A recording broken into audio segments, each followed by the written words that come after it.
दुनिया ने ये सबक सीखना चाहिए कि आंदोलन करना है तो कैसे करना है। ये बात बहुत महत्वपूर्ण हुई है।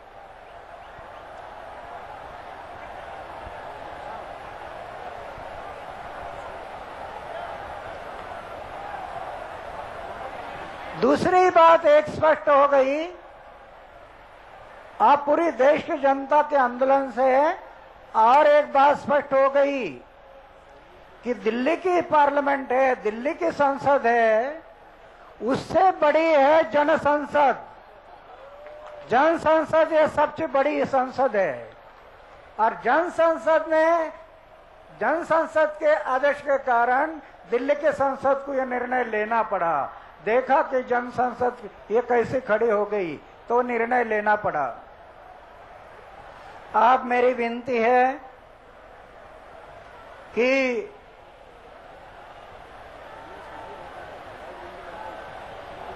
इस आंदोलन ने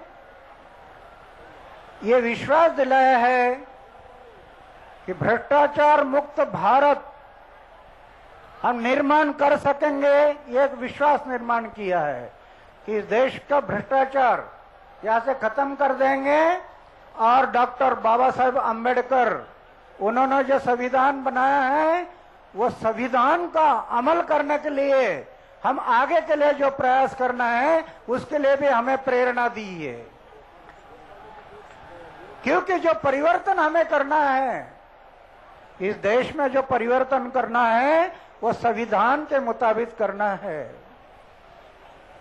अमीर और गरीब का फैसला कम करना है। जो संविधान बाबा साहब अम्बेडकर में जो संविधान बनाया उसमें इन बातों को जो सोचा है कि गरीब और अमीर ये लोकशाही के लिए खतरा है, ये फैसला बढ़ना, उसको हम कम करना है आगे परिवर्तन की लड़ाई में। ये परिवर्तन में इन बातों के लिए सोचना है। दूसरी बात है, अभी अरविंद जो बताया कि आज जो भ्रष्टाचार बढ़ गया, सत्ता केंद्रित होने के कारण ये भ्रष्टाचार बढ़ गया। पूरी सत्ता मंत्रालय में एकत्रित हुई है। एक तरफ हम लोकशाही कहते हैं, लोकशाही लोगों ने लोगों के लिए लोक सहभाग से चलाई हुई शाही, और दूसरी तरफ पूरी सत्ता मंत्रालय में इकट्ठी हुई है। ये लोकशाही नहीं। सही लोकशाही तब आएगी सत्ता का विकेंद्रीकरण होकर, वो सत्ता जनता के हाथ में आएगी, तब सही विकेंद्रीकरण होगा। तो वो बात हमें करनी है परिवर्तन में। और अरविंद जी ने जो बताया, जो लोकसभा है, विधानसभा है, ऐसे ग्राम सभा को मजबूत करना। हम ग्राम सभा ये दोनों सभा से ऊंची है। गांव में कोई भी पैसा आता है खर्चा करने के लिए, हर योजना का वो ग्राम सभा को पता होना चाहिए। ग्राम पंचायत में ग्राम सभा का विश्वास संबंधन करके सबको बताना है कि इतना पैसा आ गया, क्या खर्चा करना है, ग्राम सभा तय करेगी। अगर ग्राम सभा को बिना पूछे ग्राम पंचायत में खर्चा किया तो ग्राम सभा ग्राम पंचायत को डिसमिस करेगी। ये हमें करना पड़ेगा। राइट टू रिकॉल वो करना पड़ेगा परिवर्तन में। इन बातों के लिए हमें आगे के लिए सोचना है। इलेक्शन सिस्टम को बदलना है। आज election system, right to reject 10 member है, वोटर बोलता है एक भी पसंद नहीं, 11वां चिन्ह डाल दिए नापसंदी, 11वां चिन्ह बैलेट पेपर पर डालो नापसंदी। जब जनता देखेगी मुझे एक भी पसंद नहीं है, नापसंदी का चित्र सामने आएगा तो जनता नापसंदी पर मोहर लगाएगी। और 10 उम्मीदवार से नापसंदी पर ज्यादा वोटिंग गिर गया, इलेक्शन रद्द, फिर इलेक्शन ले लो। बंटवारा करो पैसा, कहां तक बंटवारा करते देखते हैं। कहां तक पैसा बंटवारा करते हैं। अरे एक इलेक्शन का 10 करोड़ रुपया पाने में गया तो इलेक्शन लड़ने वालों का दिमाग जगह पर आ जाएगा। वो काम हमें करना है, इलेक्शन सिस्टम को बदलना है, तब करप्शन कम होगा। किसानों के प्रश्न हैं, आज माल खाए मदारी और नाच करे बंदर, ये अवस्था है किसानों की। अरे कृषि प्रधान भारत देश में माल खाए मदारी और नाच करे बंदर, उनको न्याय दिलाने का काम आगे के लिए करना, परिवर्तन। ये बाबा साहेब आंबेडकर ने तब सोचा है ये सब बातों को, और संविधान में ये सब बातें डाली है, लेकिन अमल नहीं हो रहा पार्लियामेंट में। तो वो काम हमें करना है। मजदूरों के प्रश्न है, मजदूरों के प्रश्न को भी हमें छुड़ाना है। शिक्षा क्षेत्र में कई लोग अपने दुकान लगाकर बैठे पैसे कमाने के लिए, उसको हमें बदलना होगा। शिक्षा क्षेत्र में गरीबों के बच्चों को भी शिक्षा मिलनी चाहिए। परिवर्तन में इन बातों को सोचना है, और वो लड़ाई अभी शुरुआत हो गई। लोकपाल बिल्स के कारण ये लड़ाई को अभी शुरुआत हो गई है, और इसलिए मैंने आज ये दोनों बच्चे से अनशन को छोड़ा, लेकिन पूरा नहीं छोड़ा, स्थगित किया है। जब तक ये बातें पूरी नहीं होगी तब तक ये लड़ाई जारी रहेगी, और तब मेरा अनशन सही अनशन छूटेगा।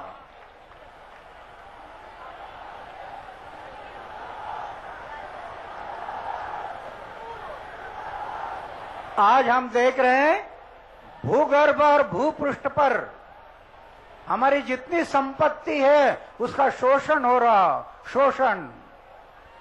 महात्मा गांधी कहते थे शोषण करके किया विकास ये सही विकास नहीं, वो विनाश होगा। आज देश में कई राज्यों का पानी खत्म हो गया, कल पेट्रोल खत्म होने वाला है, डीजल खत्म होने वाला है, रॉकेल खत्म होने वाला है, कोयला खत्म होने वाला है। क्या होगा हमारी जो संतान होगी, 500 साल 1000 साल के बाद आने वाली संतान, उनका क्या होगा, ये हमें सोचना है। कुर्सी में बैठने वालों को ये सोच करने की शक्ति नहीं है, हम लोगों ने ये सोचना है। आज पर्यावरण का जो दूषितीकरण बढ़ रहा है, ये देश के लिए बहुत बड़ा खतरा है, इसके बारे में हमें सोचना है परिवर्तन की लड़ाई में।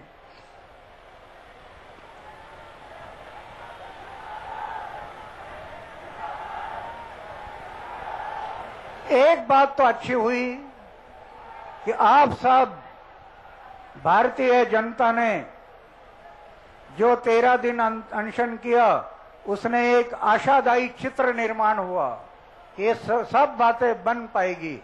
अभी असंभव नहीं है, ये संभव है।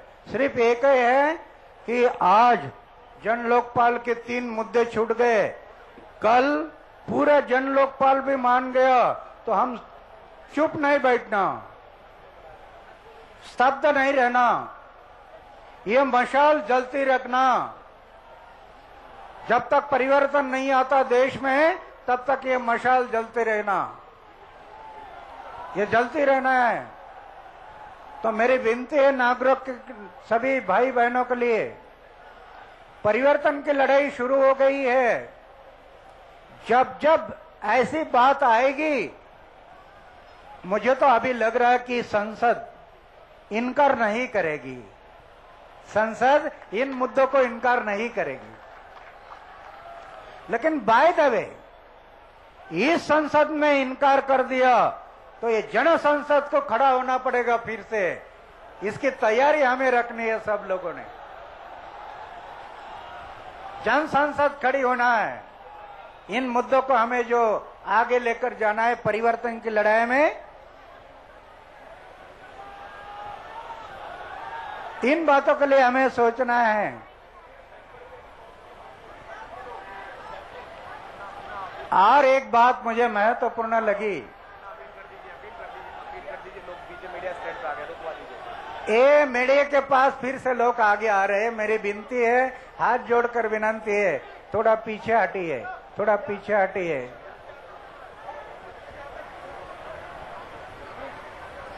एक बात इस देश के लिए, आप सब देशवासियों के आंदोलन के कारण एक बात मुझे बहुत अच्छी लगी है। मुझे भी अभी बहुत प्रेरणा मिली और जोश आ गया कि और भी जब तक परिवर्तन की लड़ाई पूरी नहीं होगी तब तक मैं चुप नहीं बैठूंगा, पूरे देश में घूमते रहूंगा कि आज हमारे देश में हिंदू, मुस्लिम, क्रिश्चियन, ईसाई, हम सब लोग संगठित हो गए। ये देश के लिए बहुत महत्वपूर्ण बात हो गई। हम सब संगठित हो गए। गिर गए हैं, बेहोश हो गए हैं, बेहोश हो गए भगदड़ में, तो अब बंद करना पड़ेगा। अच्छा, बेहोश हो गए 2-4 लोग के पीछे। आखिरी एक बात कहता हूं, जल्दी समाप्त करवाना। आखिरी एक बात कहना चाहता हूं। आप सबने टोपी पर लिखा है मैं अन्ना। अगर आगे के लिए आपको अन्ना बनना है तो 3-4 बातों को ध्यान रखना। सिर्फ एक टोपी के नाम से अन्ना नहीं बनेगा। अन्ना बनना है ना तो शब्द और कृति को जोड़ो, कथनी और करनी, शुद्ध आचार, जीवन में शुद्ध आचार रखो, शुद्ध विचार रखो, जीवन निष्कलंक रखो, दाग मत लगने दो जीवन में। शुद्ध आचार, शुद्ध विचार, निष्कलंक जीवन, त्याग। त्याग, ये भूमि त्याग की भूमि है, त्याग करना सीखो। और कोई भी कुछ कहता है अपमान पीना सीखो। ये 5 बातें आपके जीवन में आ जाए तो आप अन्ना बनोगे, और ऐसे अन्ना खड़े हो जाएंगे तो ये देश बनेगा। आज सबके लिए मैं धन्यवाद करता हूँ। जय हिंद, जय भारत, भारत माता की, भारत माता की, वंदे वंदे, इंकलाब इंकलाब, जय हिंद। बहुत शांति के साथ सब बैठ जाइए, जहां जो शांत हो जाइए। अन्ना हजारे उन्होंने कहा कि अनशन उन्होंने स्थगित किया है, खत्म नहीं किया है, और जब तक जन लोकपाल बिल बन नहीं जाता, ये स्टैंडिंग कमेटी से भी पारित नहीं हो जाता, संसद में कानून नहीं बन जाता, उनकी ये लड़ाई जारी रहेगी। लेकिन महत्वपूर्ण बात उन्होंने चुनाव प्रक्रिया में बदलाव को लेकर कही। राइट टू रिजेक्ट, यानी कि नापसंद करने का अधिकार भी इस देश की जनता को मिलना चाहिए। अन्ना ने अपने अगले एजेंडे right to recall, right to reject का यहां से ऐलान किया है। चुनाव प्रक्रिया, इलेक्शन सिस्टम में बदलाव की जरूरत दी। कहा कि स्थगित नहीं किया है, अनशन को हमने स्थगित किया है, खत्म नहीं किया। एक तरह से अन्ना हजारे ने अगले एजेंडे का भी ऐलान कर दिया है। अन्ना हजारे ने यह भी ऐलान कर दिया है कि सिर्फ जन लोकपाल पारित होने तक ही उनकी लड़ाई नहीं है। और उन्होंने खास बात यह कही, आप सब ने सुना कि अनशन को तोड़ा नहीं है, स्थगित किया है, और उनकी लड़ाई जारी रहेगी। और उसमें खास बात, अगला agenda election reform, electoral reform. इस देश में चुनाव सुधार की बात बरसों से की जा रही है, अन्ना हजारे ने उसे भी अपने एजेंडे पर शामिल किया है। अन्ना हजारे मंच से जा रहे हैं, आप तस्वीरें साफ देख रहे हैं। किरण बेदी, कई लोग उन्हें सहारा देकर उन्हें मंच के पीछे जो उनका एक शयन कक्ष बना था वहां ले जा रहे हैं। मंच की तस्वीरें आप सीधे रामलीला मैदान से देख रहे हैं। जो खबरें आ रही है, एम्बुलेंस वहां पहुंच चुका है और उसके बाद अन्ना हजारे को यहां से हॉस्पिटल ले जाया जाना है। अनशन का आज 13वां दिन था, 20 मिनट पहले उन्होंने अनशन तोड़ा है। इसके बाद सीधे अस्पताल जाएंगे, वो नरेश त्रेहन के हॉस्पिटल जाएंगे, क्योंकि उनकी सेहत ठीक नहीं है। हो सकता है उन्हें कुछ दिन तक अस्पताल में रहना पड़े, तब उनकी रिकवरी होगी। सीधी तस्वीरें देख रहे हैं रामलीला मैदान से। वापस हम लौटते हैं स्टूडियो में, क्योंकि बहुत सारी चीजें अन्ना हजारे ने साफ की है। लेकिन एक बार मैं चाहूंगा कि इस डिबेट को आगे बढ़ाने से पहले, चूंकि बहुत देर से हमने ब्रेक नहीं लिया, कमर्शियल ब्रेक मजबूरी होती है टेलीविजन की, ब्रेक के बाद वापस लौटते हैं। स्टूडियो में बैठे मेहमानों से चर्चा जारी रखेंगे और जानने की कोशिश करेंगे कि अन्ना ने जिस एजेंडे का ऐलान किया है, अन्ना ने अगर ये कहा है कि लड़ाई अभी बाकी है, अन्ना ने अगर ये कहा है कि अनशन तोड़ा नहीं, स्थगित किया है, तो इसके मायने क्या है। ब्रेक के बाद। भारत माता की।